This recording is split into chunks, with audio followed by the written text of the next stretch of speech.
Buenas tardes, bienvenidos al evento digital Charla de Cine Coreano, donde junto al crítico de cine Don Jin Kim analizaremos la película Estación Zombie. Antes de empezar, ¿les gustaría saber un poco más sobre Don Jin Kim?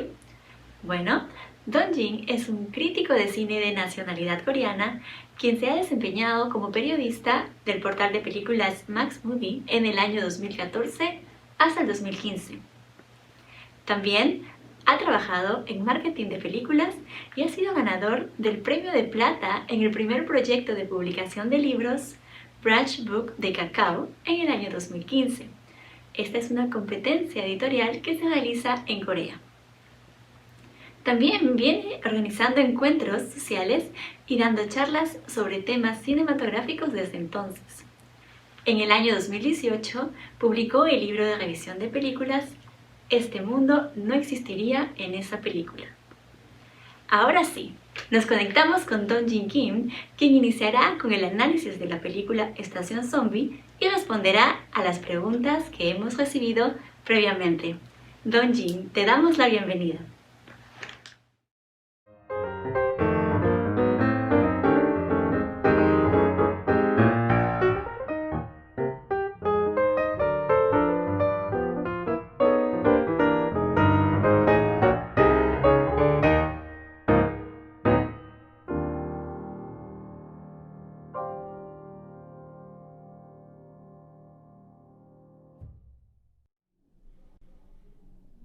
네, 안녕하세요.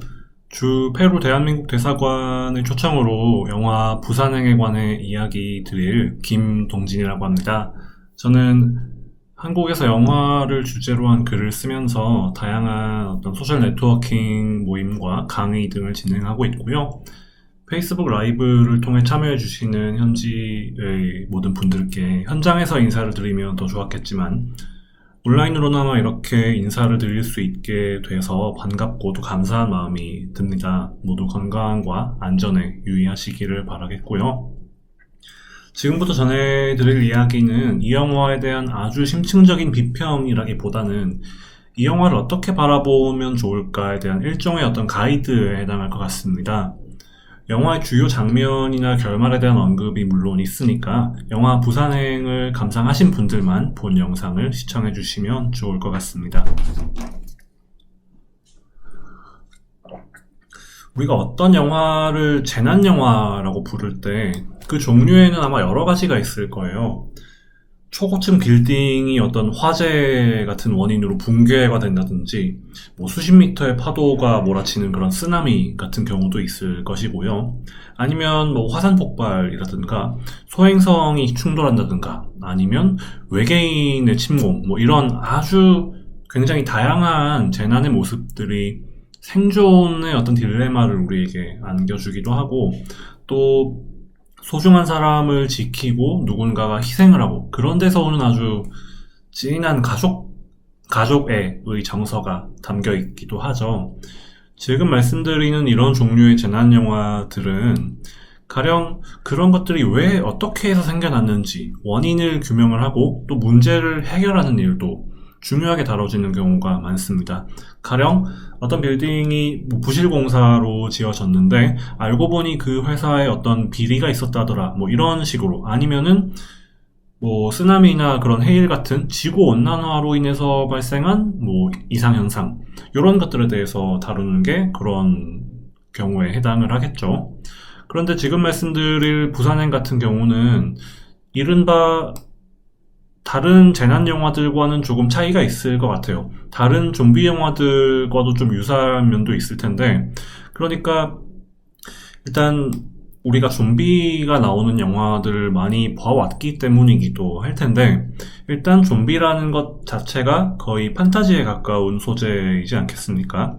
그래서 물론 그런 것들이 어떤 바이러스라든가 질병으로부터 비롯한다라고 영화에서 어떤 그 배경이 설명이 되는 경우들도 있지만 많은 좀비 영화들은 그런 것들이 왜 생겨났는지 보다는 그런 사태, 좀비가 창궐하고 확산되는 그런 사태로부터 어떻게 살아남을 것인가 아니면 살아남은 사람들 사이에서 저쪽에 좀비가 있는데 지금 여기 살아남은 사람들끼리 어떤 뭐 분열이 생겨난다든가 갈등이 빚어지는 그런 것들이 더 중요하게 작용을 하기 때문에 뭐 일단은 21세기의 영화를 보는 우리는 일단 좀비가 창궐한다라는 설정 자체를 꽤 익숙하게 받아들일 수 있죠. 한편으로 왜 생겨났는지를 굳이 설명할 필요가 없어요. 일단 좀비가 생겨났다라는 것 자체가 영화의 어떤 바탕이 되니까 그냥 그렇게 시작이 되는 것이죠. 어디선가 좀비가 생겨났고 그러니 우리는 살아남아야 한다. 이 영화 부산행에서도 어떤 오프닝부터 이미 원인은 모르겠지만 그런 것이 생겨나 있고 서울역에서 어떤 여학생 좀비가 기차에 KTX 열차에 탐으로써 승무원은 그것을 보지 못했고 이 영화의 모든 것이 이제 펼쳐지는 것이죠. 부산행을 볼 때 이건 일종의 서스펜스로도 작용을 하는 것 같기도 해요. 우리는 관객들은 그게 좀비라는 것을 영화를 보기도 전부터 그리고 영화가 시작하고 극장에 앉아서도 물론 처음부터 이미 알고 있죠. 하지만 당장 이제 오프닝에서부터 어떤 트럭이 고라니를 치고 그냥 자리를 뜨게 되는데 쓰러진 줄 알았던 고라니가 죽은 줄 알았는데 관절이 꺾이는 소리를 내더니 어떤 초점 없는 눈을 하고 좀비들과 같은 카메라를 응시하고 이제 움직입니다. 그리고 영화의 부산행이라는 타이틀이 뜨죠. 기차 안에서 좀비가 발병을 하고 나서도 우리는 영화 속의 인물들보다 관객은 훨씬 더 많은 정보를 가지고 있습니다. 자, 처음 기차에 올라탄 여학생이 이제 어떤 감염이 되고 있는 채로 열차에 올라타죠. 그러니까 좀비로 변하기 직전인 상태인데 화장실로 뛰어들어갔다가 이제 통로에서 이제 쓰러진 채로 열차의 승무원에 의해서 발견이 되어요. 그런데 열차 승무원은 물론 그것이 좀비라는 것을 모르죠. 그러니까 응급 환자가 발생했다라고 열차 이제 기관실에 무전을 합니다. 그로부터 얼마 후에 그 여학생이 승무원을 이제 물죠. 승무원이 막 괴로워하면서 좀비가 된 여학생이 승무원의 등에 올라탄 채로 그 승무원이 비틀거리면서 계속 걸어가는데 고등학교 야구부 학생들이 있는 칸을 지나가요.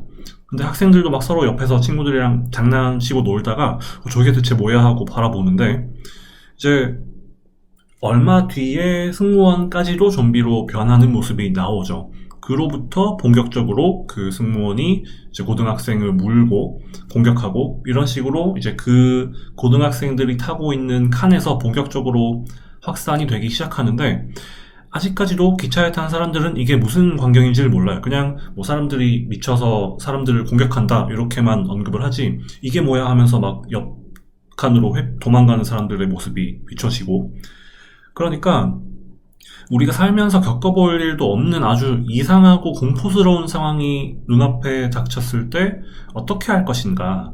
부산행은 영화 속 주인공들이 그런 정보를 좀비가 무엇이고 어떤 특성을 가지고 있고 그런 우리가 영화나 미디어를 통해 알고 있는 정보를 그들은 모르기 때문에 거기서부터 시작하는 영화라고 할 수 있을 것 같아요.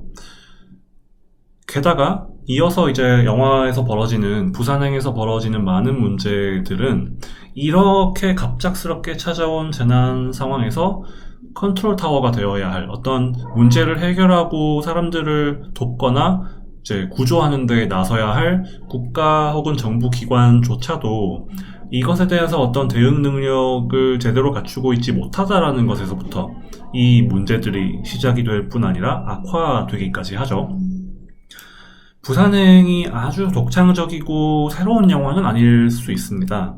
부산행이 개봉하기 3년 전에 우리는 브래드 피트가 주연한 월드워 Z를 통해서 아주 떼지어서 질주하는 압도적인 좀비들의 어떤 물량 공세를 이미 목격을 했고 심지어 그 영화에서 좀비 사태의 어떤 시작점으로 우리 한국에 있는 평택의 주한 미군 기지가 거론이 되고 로케이션으로 잠시 등장을 하기도 하죠. 그리고 좀비 영화는 아니지만 봉준호 감독의 영화 설국열차 스노우피어서를 통해 달리는 열차를 배경으로 그 안에서 꼬리칸에서부터 머리칸에 이르기까지의 일련의 어떤 상황들을 우리가 그 열차의 속도감이라든지 이런 것들을 경험을 하기도 했죠.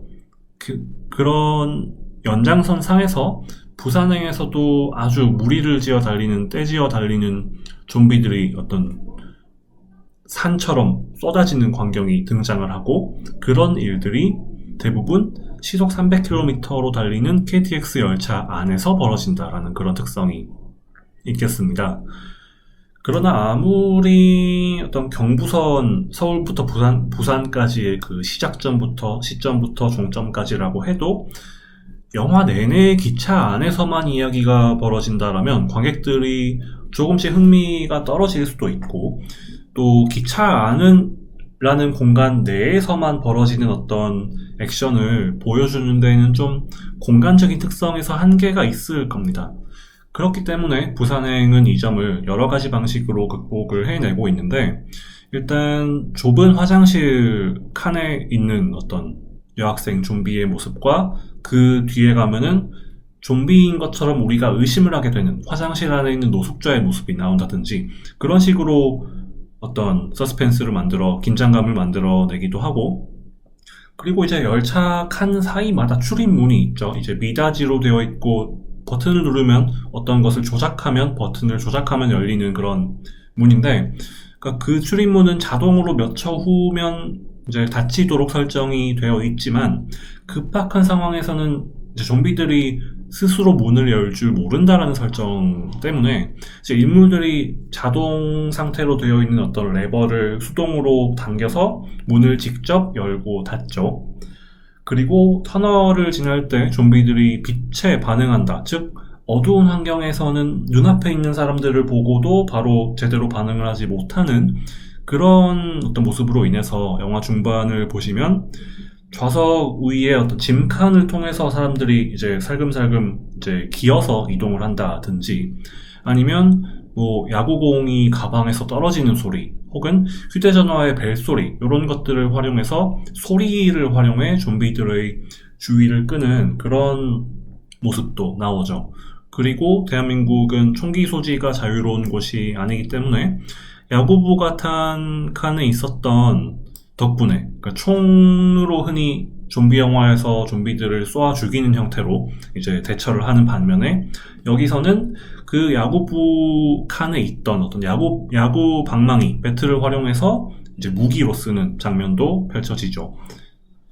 한 가지 더 주목할 만한 점이라고 한다면, 이 서울역에서 출발한 이 KTX 101 열차가 지나가는 각각의 역들마다 상황이 다 달라요. 일단 천안역에서는 역 플랫폼이 이미 좀비로 뒤덮여 있는 상태여서 아직 생존해 있는 사람들이 우리도 태워달라고 막 기차 문을 두드리는 모습들이 나오죠. 근데 역이 이미 그렇게 아수라장으로 변해 있다 보니까 이 KTX 열차는 아예 정차를 하지 않고 출발을 해버리죠. 그러니까 열차 안에 있는 사람들, 주인공들을 비롯한 사람들은 굉장히 어떤 공포에 들린 채로 바깥에서 막 문을 두드리고 있고, 생존자들을 옆에서 좀비가 덮치고, 이런 광경을 보니까 굉장히 그것 자체가 좀 공포스럽게 다가올 거예요. 그리고 다음으로 가면 이제 대전역이 나오죠. 대전역에는 이제 기장이 안내방송을 합니다. 우리가 군대를 대전역에 배치해서 이 폭력 사태를, 좀비 사태를 진압하려고 한다. 그러니까 대전역에서 우리는 부산까지 가지 않고 대전에 정차해서 이제 다 내려주시라 승객들에게 안내 방송을 하는데, 근데 플랫폼에 아무도 없어요. 상식적으로 군대가 이런 문제를 해결하기 위해 역에 배치된다라고 하면 감염이 의심되는 사람들이라든지, 영화에서 그 얘기가 나오죠.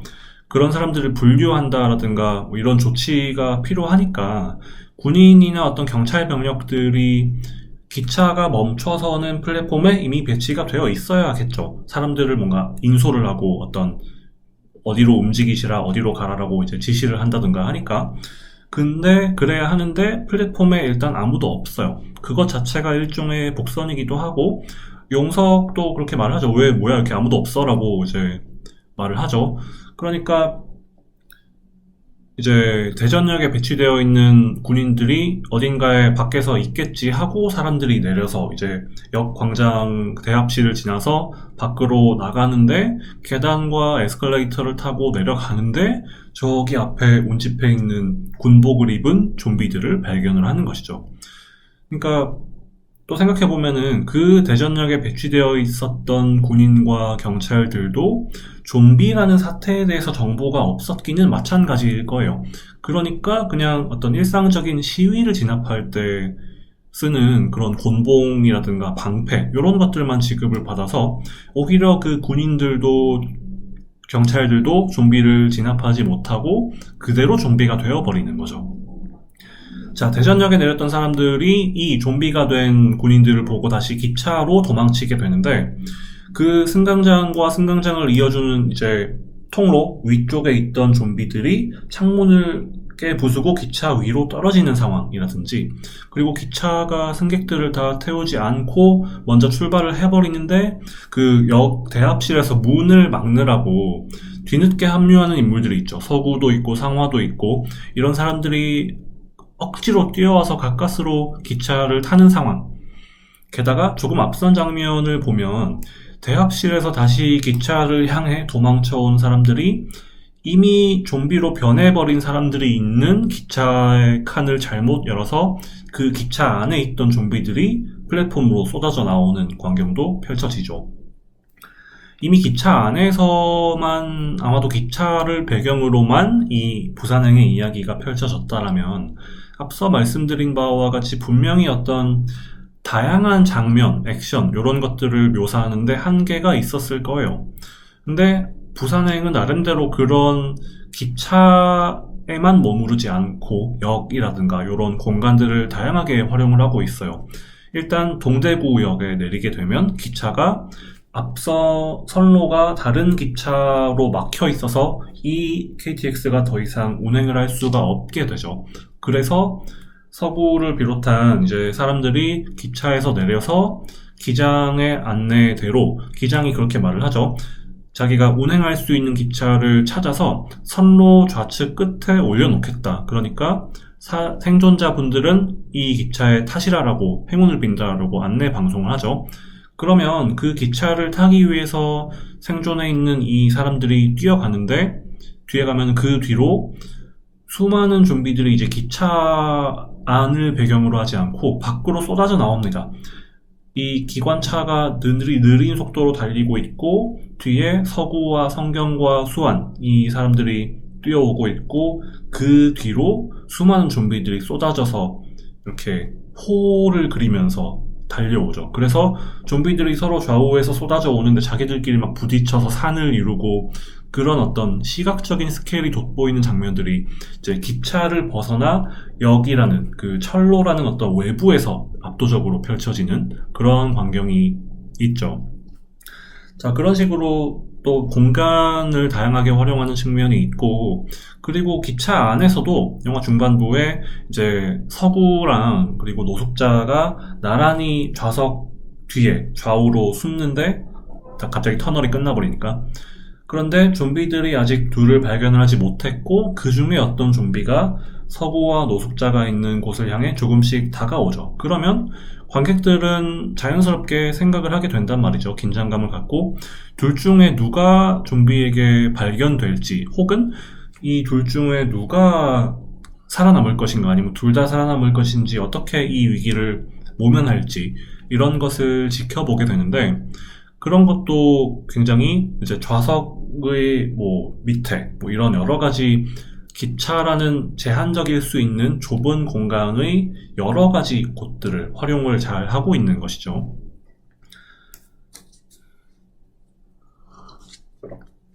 아마도 외국에서보다 한국 관객들이 보는 영화 부산행은 어떤 의미로는 조금 다르게 다가왔을 수도 있겠다 그런 생각이 듭니다. 이제 앞에서도 좀비가 발생하는 상황에 대해서 국가가 제대로 대처를 하지 못할 때 이런 것들을 언급을 했었는데 이제 이 열차, 영화 속 KTX에 탄 승객들도 영화 초반에는 차 내에 있는 그런 작은 텔레비전을 통해서 TV를 통해 소식을 접하죠. 뭐 어떤 폭력 사태가 일어나고 있다더라, 그래서 뭐 어떤 시위를 진압한 것처럼 행동하는 경찰들의 모습이 나오고, 근데 우리는 그것들이 좀비라는 걸, 시위가 아니라 폭력 사태가 아니라 좀비라는 걸 알고 있으니까 그 절에 가지고 진압이 되겠냐라고 생각을 하지만, 일단 영화에서 그런 군이나 경찰들은 그런 정보를 가지고 있지 않기 때문에, 그리고 정부에서도 단지 이건 폭력 사태이고 우리는 진압을 할 것이다 라고 방송을 하죠. 그런 상황인데 막상 보도 내용들, 뉴스나 이런 걸 보시면 뭐 폭력 사태가 일어났고 소요 사태가 확산되고 있다, 그런 걸로만 언급이 되고, 급기야 뒤에 가면 이제 행정안전부 정부의 장관이 브리핑을 해요. 우리는 발빠른 대응으로 점차 이 사태를 진압을 하고 있다, 수위가 잦아들고 있다, 이런 이야기들을 막 해요. 그러면서 그 장관이 브리핑하는 목소리와 대조적으로 영화는 폐허가 되고 있는 전국의 어떤 곳곳에 그런 도시의 어떤 빌딩들이 불타고 있는 이런 광경을 굉장히 대조적으로 보여주고 있죠. 그러니까 영화 속에 기차에 탄 사람들은 모르지만 관객은 이미 알고 있어요. 자연히 이 사태가 잦아들기는커녕 진정되기는커녕 오히려 전국 단위로 확산이 되고 있다라는 것을 말이죠. 네, 정부에서는 물론 그렇게 말을 할 수밖에 없었겠다 싶기도 하지만 영화가 그걸 보여주는 건 그런 목적은 아니었을 거예요. 그만큼 이 좀비 사태에 대해서 국가가 무능력하게 제대로 그 실체를 알지 못한 채 행동하고 있다는 것을 보여주는 건데, 정부에서는 그렇게 장관이 브리핑을 해요. 우리를 믿고 침착하게 일상을 지키라고 말을 하는데, 그런데 가만히 있으면 오히려 살아남을 수가 없게 되는 것이죠. 전화 통화를 통해서 우리가 상황을 알 수 있듯이 서구의 어머니는 물론이고 김 대리를 비롯해서 서울에 있는 대부분의 사람들은 아마 영화에서 직접 다루어지진 않지만 살아남지 못했을 가능성이 저는 크다라고 생각을 해봅니다.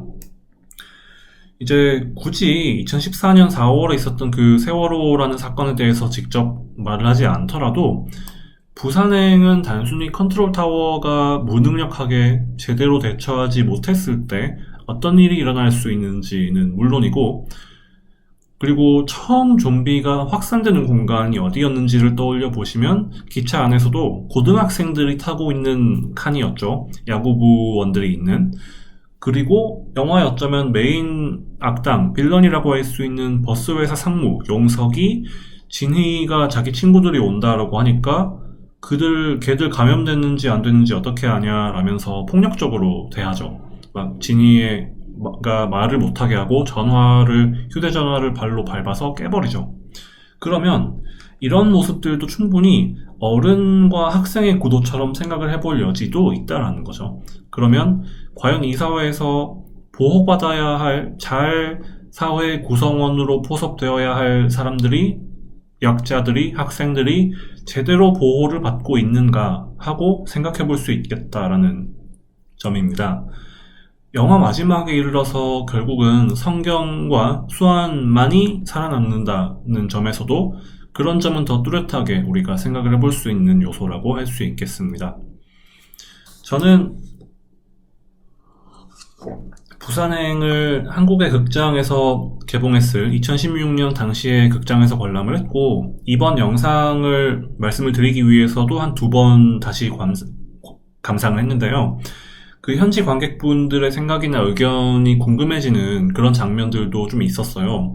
일단 2가지만 좀 말씀을 드리자면, 하나는 이제 각각 자신의 딸과 자신의 아내 그리고 자신의 이제 여자친구를 구출하기 위한 목적으로 공유가 연기한 서구, 그리고 마동석이 연기한 상화, 그리고 최우식, 이 3분의 배우가 연기한 서구, 상화, 영국, 이 3남자가 각각 지금 9호 칸에 있는데 13호 칸까지로 향하기로 이제 채비를 하죠. 손에 팔 테이프를 붙이고 방망이를 챙기고 하는 건데, 그 3사람이 일련의 액션을 보여주고 난 뒤에 화장실에서 나누는 잠깐 대화 장면이 있어요. 그 내용들을 좀 생각해 보시면 상화가 서구한테 그런 말을 하죠. 너도 딸한테 평소에 잘 챙겨주지 못하고 좀 소홀하지 않냐 이렇게 물어보고 서구가 말이 없이 이제 쳐다보니까 자기를 상화가 또 말을 이어가요. 원래 아빠들은 다 희생하고 구박받고 그러고 사는 거야. 이렇게 이제 자조적인 말을 하죠.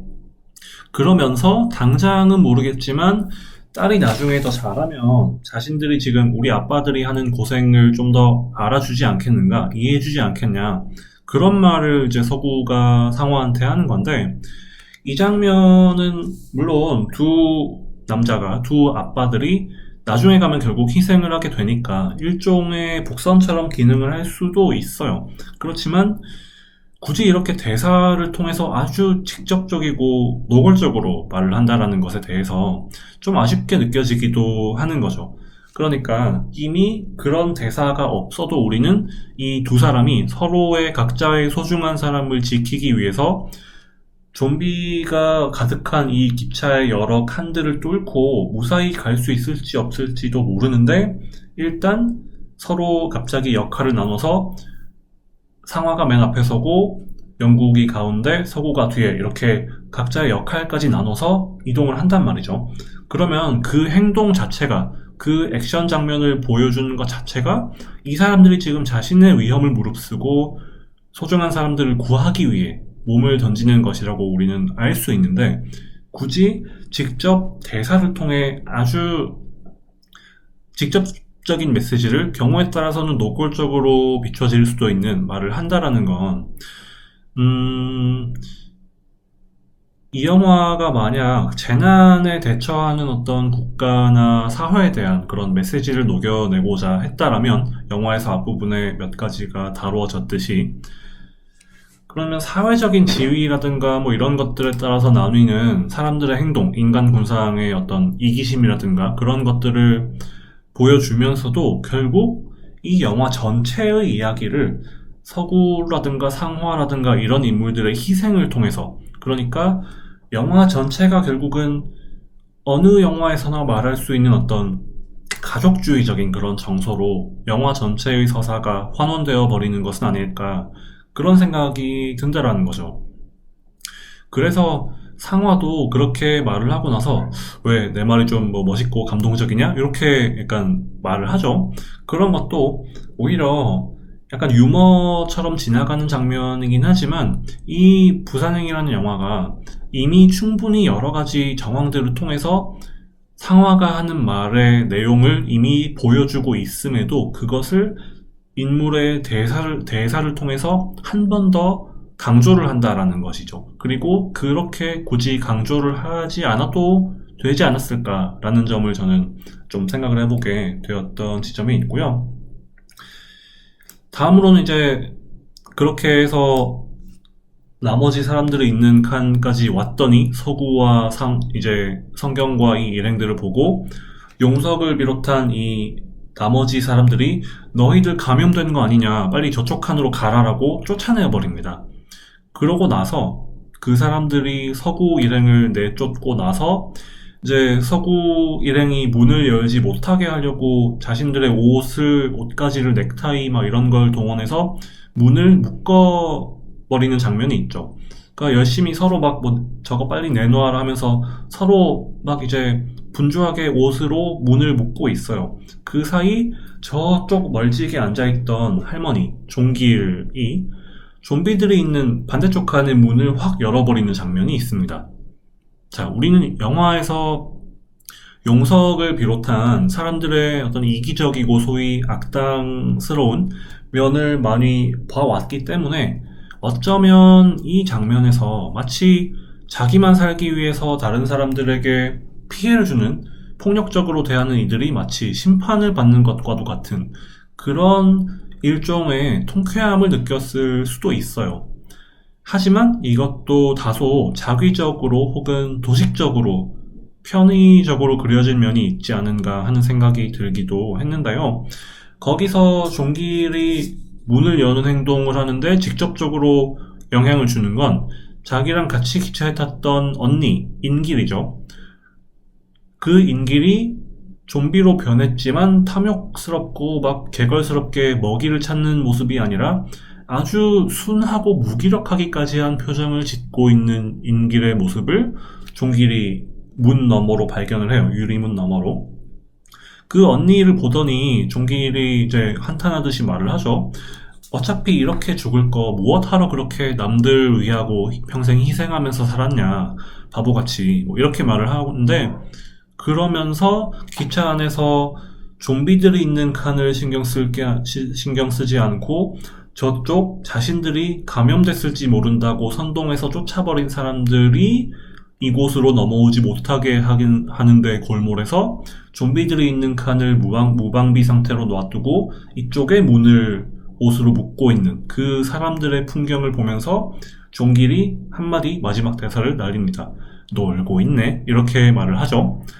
그 한마디를 날린 뒤에 문을 확 열어버리는데, 물론 이런 종길의 행동은 어떤 그 이면의 배경이라든가 이런 것들을 설명해보거나 짐작할 수 있겠죠. 얼마든지. 그렇지만 과연 이 영화가 그렇게 이기적이고 자신의 안위를 우선시하는 사람들을 심판해도 되는가? 그런 면에 대해서 어떤 의문을 남길 수는 있다라는 것이죠. 게다가 이 영화에서는 거의 모든 캐릭터를 서사의 도구처럼 알맞은 타이밍에 하나둘씩 다 죽거나 퇴장을 하죠. 그러고 결국은 그것이 성경과 수완, 영화에서 최후까지 살아남는 두 사람을 남기기 위해 모두를, 주인공 서구를 비롯한 모두를 퇴장시키고 있는 이 영화에서 더더욱 이제 서사적인 기능에 따라서 필요를 다한 캐릭터들을 인위적으로 퇴장을 시키는 것 같은 그런 느낌이 든다라는 것이죠. 자, 국가적인 재난으로 다뤄지고 있는 이 영화 속의 좀비들의 창궐 그리고 확산의 과정을 부산행은 거의 기차에 탄 사람들의 시점으로 제안을 함으로써 일단은 장점도 있어요. 가령 영화에서 기차 안에 그런 TV라든가 아니면 포털 실시간 검색어 이런 것들을 보면은 지금 이 상황이 좀비 사태가 아주 국가적으로 확산이 되고 있다는 걸 관객은, 그리고 영화 속 사람들은 그 미디어를 통해서, 인터넷을 통해서 어느 정도는 파악을 해요. 그렇지만 뒤에 가면 당장 대전역을 출발하고 나서는 기차 안에 TV가 나오지 않고요. 이제 인터넷도 원활하지 않은 것 같아요. 이제 누구에게 통화를 하는데 전화를 안 받는다라든가 통신도 그렇게 원활하지 못하고 기차에서 기장과 관제실과의 통신도 잘 안 되죠. 그러면 전적으로 이 국가적인 재난을 어떤 그 재난의 스케일, 범위, 규모를 묘사하는 데 골몰하기보다 주인공 서구를 비롯한 개인의 입장에서 그렇게 무슨 일이 벌어지고 있는지 모르지만 당장 이 기차 안에서 벌어지고 있는 그런 어떤 끔찍한 광경으로부터 우리가 어떻게 살아남을 것인가, 지금 현재 시점의 이야기가 훨씬 더 중요하게 된다라는 거죠. 이 살아남는다라는 것의 의미를 생각해 보자면, 원래 서구와 수완이 기차에 탄 건 수완의 생일을 맞아서 서구와 별거 중인 서구의 아내, 그러니까 수완의 엄마를 만나기 위한 것이었는데, 뒤에 가면은 수완 엄마랑 전화 연결도 안 되고 설상가상 KTX 열차도 동대구역에서 이제 운행을 할 수 없게 되어버리죠. 그러니까 부산행은 캐릭터 각각의 사연 같은 것은 정말 최소화한 채로 지금 상황에서 과연 이들이 살아남을 수 있을까, 이것 자체가 훨씬 더 중요하게 다가오는 면이 있습니다. 이제 서구가 결국 좀비로 변하기 전에 떠올리는 자기 딸 수완을 낳았을 때의 어떤 장면을 제외하면 이 영화는 한 차례의 플래시백도 없이 오직 달리기만 하죠. 서울부터 부산까지. 다시 말해서 더 이상 부산으로 운행할 수 없게 된 이 열차를 통해서 우리는 좀비로부터 안전한 도시도, 좀비를 막을 수 있는 해결책도 아니고 무력한 이런 평범한 사람들이 일상을 잃은 채 맞이하는 그런 삶의 위기를, 그리고 이를 초래한 어떤 사회적인 안전망의 부재 혹은 무능력함, 이런 것들을 좀 바라보도록 하게 됩니다. 그러니까 좀비라는 것 자체가 영화 바깥 현실에서는 실제하지 않는 것일 텐데도 불구하고 최근 우리 사회에서 일어나는 여러 가지 어떤 재난 상황들을 떠올리게 만드는 그런 역할도 어느 정도 한다라는 거죠. 많은 재난 영화들은 어떤 정해진 목적을 향해 달리는 열차와도 같다, 이렇게 생각이 들어요. 그 말은 캐릭터 하나하나를 깊게 들여다보기보다 사회의 어떤 이면을 고발을 한다든지 아니면 정치적인 어떤 풍자를 하거나 그런 면에서 이 좀비 같은 소재가 기능을 하는 거죠. 부산행도 그런 면에서는 좀비라는 소재와 그리고 달리는 열차라는 공간을 배경으로 좀 그런 것들을 모범적으로 잘 버무린 그런 상업 영화로 볼 수도 있겠습니다. 다만 그런 과정에서 이제 주요 캐릭터들은 마치 예정된 타이밍이었던 것처럼 특정한 상황이 되면, 특정한 때가 되면 모두 하나둘씩 희생이 되죠. 게다가 영화의 거의 모든 인물들은 자기만 살기 위해 행동하는 사람, 그리고 남을 돕거나 희생하는 사람으로 거의 정확히 절반으로 나뉠 수 있기까지 합니다. 이런 어떤 캐릭터 구성은 너무 단순하게 보일 수도 있는 거죠. 이분법적으로 보일 수도 있는 거죠. 처음에는 이런 것이 어떤 재난 상황에서 벌어지는 사람들의 저마다 살기 위해 하는 다른 행동들, 그리고 그런 점들로부터 시사하는 어떤 인간 본상의 모습들, 이런 것을 생각하게 해주지만 뒤에 가면서 아빠들은 원래 희생하고 사는 거야 같은 그런 직접적인 대사를 통해서 결국은 주인공의 희생으로부터 후반부의 감정을 좀 극적으로 고취시키는, 그렇게 이제 전개가 뒤바뀐다라는 거죠. 이런 점에서 보자면 이제 서구의 직업이 증권사 펀드 매니저로 묘사가 되는데, 김대리랑 자기 부하 직원인 김대리랑 통화를 하면서 밝혀지죠. 이 영화 초반부에 나왔던 그 어떤 방역을 하던 회사, 그리고 서구의 회사에서 어떤 증권 작전을 통해서 살려낸 그 바이오 회사가 이 좀비 사태의 근원이었다더라. 요렇게 이제 어떤 전말이 살짝 밝혀지게 되는데, 한편으로는 이게 다소 모호하게 비치는 면도 있다라는 거예요. 속도라든가 뭐 효율, 이익, 그런 논리를 위해 살아오면서 우리가 과연 어떤 걸 놓치고 있진 않은가, 그렇게 생각해보는 여지도 있지만, 부산행이라는 영화가 과연 좀 재난이라는 외피를 두른 채 여러 가지 아주 대중적인 그런 상업적인 혹은 어떤 사회적인 메시지, 이런 것들을 좀 겹겹이 한 영화 안에 다 넣다 보니까 조금은 너무 여러 가지를 넣고자 한 게 아닌가 하는 약간의 과욕처럼 비칠 여지도 있다라는 거죠. 이 연상호 감독은 인터뷰를 통해서 이런 얘기를 또 한 적이 있어요. 그러니까 부산행의 시나리오를 쓸 때 이미 세월호 사건이 벌어지고 난 뒤이긴 했는데, 오히려 그런 것들을 너무 영화에 적극적으로 이용하지는 말아야겠다라고 생각을 했다라고 해요. 그럼에도 사람들이 그런 면을 떠올릴 수밖에 없는 건 우리 사회가 갖고 있는 어떤 여러 가지 경험들에서 나온 게 아닌가 하는 거죠. 어떤 대규모로 가축들이 이제 죽어나는 그런 구제역이라든지 아니면은 뭐 메르스, 이런 여러 어떤 전염병들, 그런 것을 볼 때 단지 특정한 한두 가지 사건이 아니라 사회적으로 벌어지는 여러 가지 일들, 그리고 그런 것들이 발생했을 때 정부에서 국민들에게 어떻게 행동하라, 어떻게 대처하라라고 하는 그런 여러 가지 대처 방식, 이런 걸 통해서 우리가 관객들이 저마다 영화에서 나오는 일련의 좀비로 인한 사태를 보면서 공감대를 갖게 되는 건 영화 바깥에서 벌어져 온 여러 가지 사건들, 어떤 재난들, 그런 것들 때문일 수 있다라는 말을 한 거죠.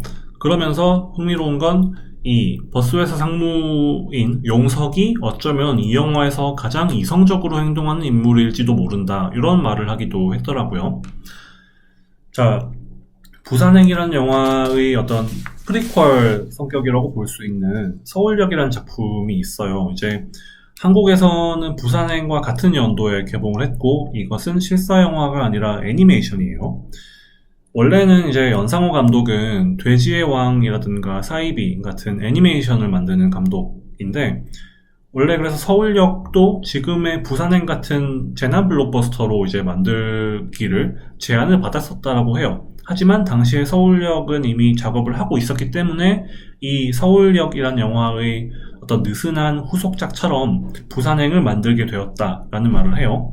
그래서 다시 말해서 부산행은 연상호 감독의 첫 번째 실사 영화인 것인데, 물론 이것이 한국에서 만들어진 최초의 좀비 영화는 아니지만 제작비가 100억 원이 넘는 비교적 큰 예산으로 상업 영화에서 좀비라는 소재가 본격적으로 다루어진다는 것에 대해서 한국에서는 개봉 전부터 굉장히 많은 기대감이 있었어요. 그리고 실제로 1100만 명이 넘는 관객을 동원을 하면서 흥행에도 성공을 했었죠.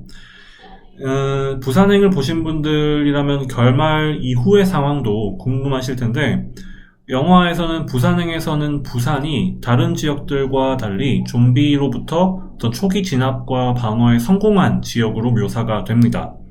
그러나 4년 후인 이제 올해 여름에 개봉을 했었어요. 어떤 후속작 성격의 반도라는 영화가 개봉을 했는데, 반도는 이미 한국 전체가 좀비로 인해서 국가의 기능을 상실한 완전히 폐허가 된 곳으로 묘사가 되고 있어요. 그러니까 부산행의 결말에서 살아남은 수환과 성경도, 그리고 영화에서 나오지 않았지만 수환의 엄마도 어쩌면 살아남지 못했을지 모른다라는 좀 비관적인 결말을 우리는 영화 바깥을 통해서 알 수가 있는 것이죠. 물론 서울역과 부산행 그리고 반도는 서로 직접적으로 연관된 3부작이라기보다는 약간 세계관을 조금 공유하고 있는 그런 느슨한 어떤 시리즈에 가깝습니다. 그러나 만약에 부산행이 흥미롭게 다가오시는 그런 지점이 있었다라고 한다면 서울역과 그리고 반도를 한번 찾아보시는 것도 좀 추천을 드립니다. 자, 부산행은 상업영화가 할 수 있는 여러 가지 요소들을 아주 대중적인 방식으로 잘 배합을 해놓은 마치 종합 선물 세트 같은 여러 가지 요소를 한 편의 여름철 성수기 영화에 넣은 그런 작품과도 같은데요. 그러면서 좀비라는 소재를 통해서 좀비와 인간 사이의 어떤 대결이 아니라 그런 것들로부터 우리가 어떻게 살아남을 것인가 라는 생각을 좀 해보게 되고, 또한 이 상황에 대처하는 사람들 저마다의 태도를 통해서 과연 무엇이 윤리적인지, 혹은 어떻게 우리가 이런 재난 상황에서 공존할 수 있는지, 그런 것들에 대해서도 어느 정도 메시지를 던져주는 측면이 있습니다. 특히 최근에 한국에서도 넷플릭스 드라마 킹덤이라든지 얼마 전에 국내에 개봉을 했던 살아있다라는 영화, 이런 것들을 통해서 계속적으로 좀비라는 소재가 우리 어떤 대중 매체에서도 많이 다뤄지고 있는데, 그만큼 좀비라는 장르는 혹은 소재는 그 기원부터가 어떤 사회적인 메시지를 담거나 아니면 인간의 생존의 조건에 대해서 이런 것들을 생각하게 만들기 아주 용이한 측면이 있었죠. 왜냐면 내 소중한 가족이거나 친구였던 사람들이 좀비로 변해버리는 광경, 이런 것들을 볼 때 우리는 과연 어떻게 할 것인가, 이런 걸 부산행에서도 이제 영국이 자기 친구들이 야구부원이었던 친구들이 좀비로 변한 모습을 보고 당황하는, 어쩔 줄 몰라 하는 어떤 혼란을 겪는 모습도 비추어지기도 하죠.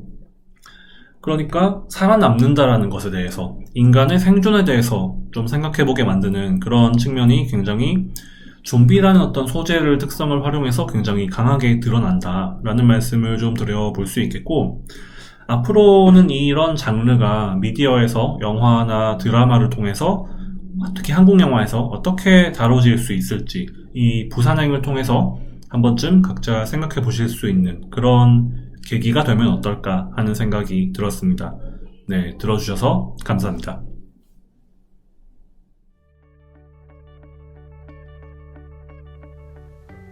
Muchas gracias, Don Jin, por este interesante análisis sobre la película Estación Zombie. Todos hemos disfrutado mucho de esta película, pero tenemos muchas preguntas. Hemos recibido también bastantes preguntas en nuestro Facebook, así que agradeceríamos nos puedas ayudar a responderlas. La primera pregunta es, ¿cuál es el mensaje que nos brinda esta película? 여러 가지 방식으로 말씀드릴 수 있을 것 같아요. 일단은 이기적인 행동을 하기보다 다른 사람들에게 좀 더 양보를 하고 배려할 줄 아는 사람들이 결국 살아남는다라는 점에서 우리 사회에 필요한 어떤 연대, 협력, 이런 것의 가치를 말하고 있는 것으로도 볼 수 있겠고요. 또 이제 결국 결말에서 살아남은 수완과 성경은 서로 가족은 아니잖아요. 같이 살아남았을 뿐이지. 그런 면에서 어떤 혈연만이 아니라 어떤 대안적인 의미의 공동체에 관해서 말하고 있는 것 같기도 해요. 그리고 어쩌면 서구의 직업이 이제 증권사 펀드 매니저였었지 않습니까? 그런 면에서 어떤 속도, 효율, 이익, 어떤 경제적인 그런 논리가 아니라 과연 사람을 인간답게, 사람답게 하는 것이 무엇인가? 그런 인간다움, 휴머니티에 관해서라도 좀 생각해 볼 수 있을 것 같다. 이런 생각을 좀 해봅니다. Veo muchas películas coreanas y muchas de ellas siempre trata de zombies. ¿Hay algún motivo especial por qué los coreanos les gusta este tipo de películas? 일단 한국에서 만들어진 가장 최초의 좀비 영화는 1980년에 만들어진 괴시라는 작품이 있어요. 근데 인류 멸망이라는 어떤 아포칼립스적인 그런 혹은 재난 영화적인 화두를 가지고 나온 건 2011년작 옴니버스 영화 중에 인류 멸망 보고서라는 영화가 있는데 그 중에 단편, 멋진 신세계라는 단편 영화가 하나 있어요. 이런 식으로 오히려 해외에 비해서 한국에서는 좀비라는 소재가 영화에 적극적으로 활용되기 시작한 것이 그렇게 아주 오래된 일은 아니라고 말씀을 드릴 수 있겠는데요. 부산행이 성공한 이후로 뭐 창궐이라든지 살아있다 아니면 드라마 킹덤 이런 경우들처럼 상업적인 소재로 본격적으로 쓰이기 시작한 것이 부산행의 성공 이후라고 말씀을 드릴 수 있을 것 같아요. 근데 이것은 비단 한국만의 일은 아니라는 생각이 있어요. 부산행의 경우처럼 어떤 영화가 큰 성공을 거두고 나면 비슷한 소재의 작품들이 많이 나오는 경향이 발생을 하죠. 다른 소재들도 꼭 좀비뿐 아니라 어떤 유행을 타고나는 면도 있는 것 같아요. 가령 한국 영화 중에서는 뭐 검은 사제들과 같이 프리스트가 주인공인 어떤 퇴마 소재의 영화들이 다수 등장을 하기도 했었고, 좀 더 시간을 거슬러 가면 뭐 추격자 같은 소재의 어떤 범죄 스릴러 영화들이 성공한 이후에 또 그런 범죄 영화들이 여러 편 등장을 하기도 했었죠. 그러니까 그 시대의 관객들이 어떤 소재를 좋아하더라, 그런 어떤 선호나 취향 그런 것에 따라서도 영화에서, 대중영화에서 그런 소재를 적극적으로 끌어다가 어떤 영화의 이야기로 활용을 하는 그런 면이 나타나는 것 같아요. 마찬가지로 좀비라는 것도 일종의 이제 유행처럼 느껴지는 면이 있는 거죠. Me encantó desde el principio a fin. Me gustaría saber qué impacto tuvo esta película en Corea. Nosotros aquí en Perú creemos en general que los coreanos son muy conservadores. 영화 산업적인 측면으로 말을 하자면 이 영화 부산행의 성공은 좀비라는 비교적 마이너한 주류의 소재가 아니었던 걸로 여겨졌던 소재, 그러니까 어떤 주로 저예산 영화에서 활용이 되거나 아니면 어떤 블랙 코미디 영화에서 어떤 풍자나 그런 목적으로 활용이 되어 왔던 이런 소재가 굉장히 대규모의 예산이 들어간 그런 재난 영화, 상업 영화에서 어떤 블록버스터의 측면에서 성공을 할 수 있다라는 것을 이 영화가 보여주었다라고 말씀드릴 수 있을 것 같아요. 또 하나 생각해 볼 수 있는 점은 재난 영화에서 다루어지는 어떤 재난이 개인의 희생이나 어떤 가족주의적인 그런 정서에 국한되지 않고 일종의 사회적인 메시지를 간접적으로 녹여내는 방식으로서 쓰이기 시작한 경우도 저는 부산행 이후로 뭐 터널, 판도라, 엑시트 아니면 최근에 백두산 이런 여러 어떤 재난을 소재로 한 영화들에서 좀 찾아볼 수 있는 것 같아요. 근데 이것은 어쩌면 부산행의 영향이라기보다는 뭐 앞에서 해설 때 말씀드린 세월호와 같이 2010년대 들어서 한국 사회에서 일어난 어떤 여러 가지 일들의 영향이라고도 말씀을 드릴 수 있을 것 같아요. 사회적으로 우리 극장 밖 세상에서 일어난 어떤 사건이나 이런 이슈들이 영화에서도 반영이 되기 시작하는 거죠. ¿Cuál es la razón para usar el amor filial en una película de terror?